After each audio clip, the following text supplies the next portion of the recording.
यह लूसेंट की objective book है जिसमें हम भारत का संविधान देखेंगे।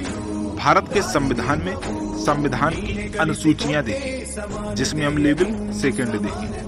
इसमें प्रश्न दिया गया है कि राष्ट्रपति, राज्यों के राज्यपाल, सर्वोच्च न्यायालय तथा उच्च न्यायालय के न्यायाधीशों, संसद तथा राज्य विधानमंडलों के अधिकारियों, राज्य के नियंत्रक एवं महालेखा परीक्षक आदि के वेतन के संबंध में प्रावधान संविधान की किस अनुसूची में किया गया है?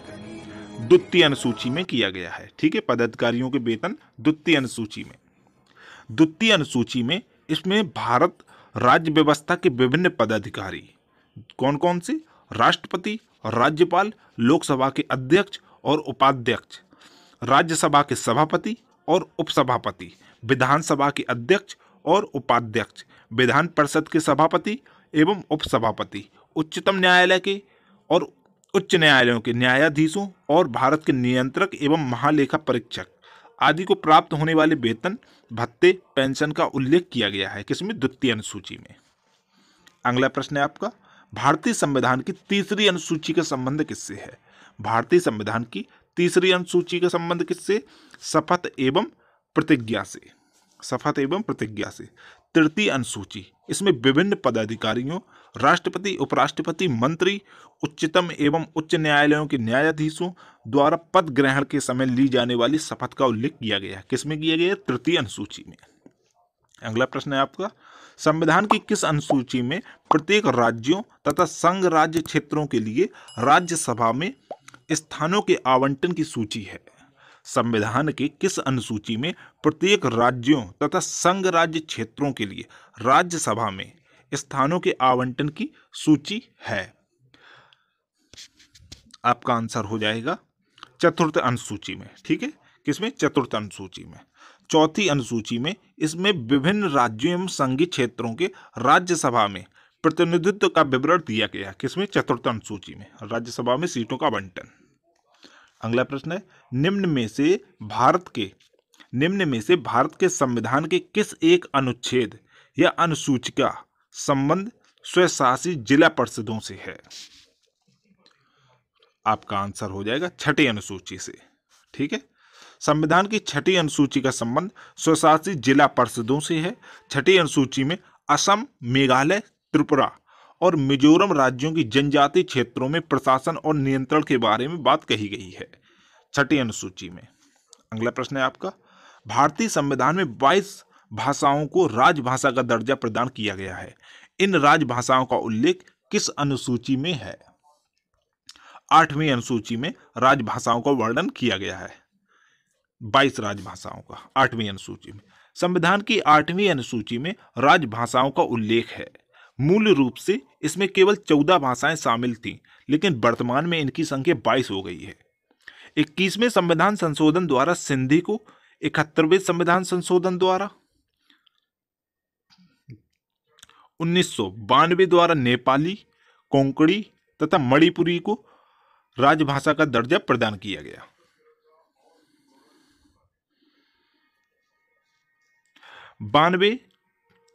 92वें संविधान संशोधन द्वारा 4 नई भाषाएं मैथिली, संताली, बोडो तथा डोगरी को 8वीं अनुसूची में शामिल करने के बाद कुल भाषाओं की संख्या 22 हो गई है।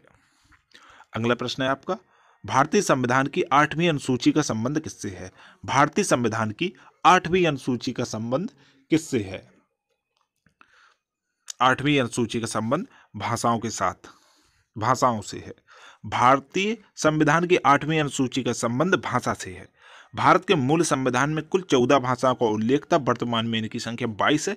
21वें संविधान संशोधन के तहत सिंधी, 71वें संविधान संशोधन के तहत कोंकणी, नेपाली और मणिपुरी तथा 92वें संविधान संशोधन द्वारा संथाली, डोगरी, मैथिली और बोडो भाषाओं को संविधान में प्रतिस्थापित किया गया। अगला प्रश्न है आपका, किसी अधिनियम को संविधान की किस अनुसूची में सम्मिलित करने पर उसकी वैधता को किसी न्यायालय में चुनौती नहीं दी जा सकती है? किसी अधिनियम को संविधान की किस अनुसूची में सम्मिलित करने पर उसकी वैधता को किसी न्यायालय में चुनौती नहीं दी जा सकती है? 9वीं अनुसूची में सम्मिलित करने पर। किसी अधिनियम को संविधान की 9वीं अनुसूची में सम्मिलित करने पर उसकी वैधता को किसी न्यायालय में चुनौती नहीं दी जा सकती है। अगला प्रश्न है आपका, किस राज्य के आरक्षण विधेयक को 9वीं अनुसूची में सम्मिलित किया गया है? किस राज्य के आरक्षण विधेयक को 9वीं अनुसूची में सम्मिलित किया गया है? तमिलनाडु के, तमिलनाडु राज्य के आरक्षण विधेयक को 9वीं अनुसूची में सम्मिलित किया गया है। अगला प्रश्न है आपका, आंध्र प्रदेश से अलग कर एक नए राज्य तेलंगाना का गठन हुआ। इससे भारतीय संविधान की किस सूची में परिवर्तन होता है? किस सूची में परिवर्तन होता है? अनुसूची 1 में, जिसमें राज्यों के बारे में कहा गया है। ठीक है, आंध्र प्रदेश से अलग कर एक नए राज्य तेलंगाना का गठन हुआ है। इससे भारतीय संविधान की अनुसूची 1 में परिवर्तन होता है। अगला प्रश्न है, दल बदल के आधार पर निर्वाचित सदस्यों की अयोग्यता संबंधी विवरण संविधान की किस अनुसूची में दिया गया है? आपका आंसर हो जाएगा 10वीं अनुसूची में। 10वीं अनुसूची में दल बदल विरोधी कानून दिया गया था। दल बदल के आधार पर निर्वाचित सदस्यों की अयोग्यता संबंधी विवरण संविधान की 10वीं अनुसूची में दिया गया है।